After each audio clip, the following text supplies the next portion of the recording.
ஒரு ஆள் இல்லை, ஒரு ஆள்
காவல்துறை எப்படி சார் நடத்துறாங்க உங்களை?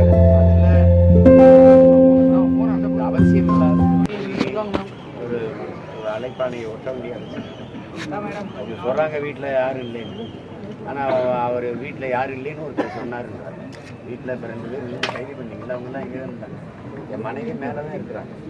அவங்க தெரிஞ்சிருக்கலாம். இல்லைன்னா என்னுடைய எண்கள் இருக்குது, எனக்கு என்னுடைய பகுதியில் இந்த இதே அனுப்பி எல்லாருக்கும் தெரியும் நான் ஓசூரில் இருக்கேன்னா. அப்போ காலையில் கூட ஊடகத்தை சந்தித்து பேசிட்டு இருக்கும்போது தான் ஒரு தம்பி கேட்குறாரு, ஒரு நிருபர் கேட்குறாரு, இந்த மாதிரி அவங்க வீட்டில் நான் ஒட்டி கேட்குறேன்.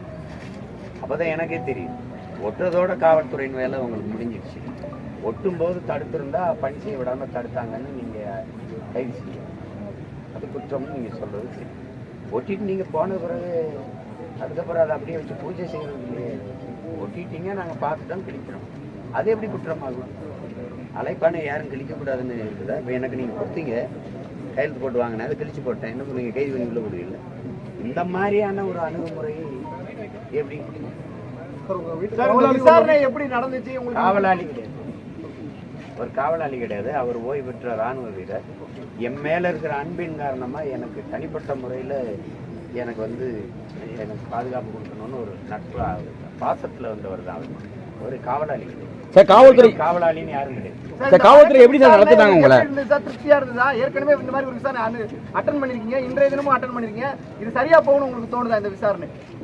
அதே கேள்விதான் திரும்ப ஒரு தடவை சொல்லுங்க. கதை நிறைய தயாரிப்பாளர் சொல்லி பழகிறது இல்லை. அந்த கதை இன்னொரு தடவை சொல்லுங்க கேட்பாங்கிற மாதிரி அதே கதை இன்னொரு தடவை சொல்லி புது ஆய்வாளர்னால பதிவு பண்ணிக்கிட்டாங்க.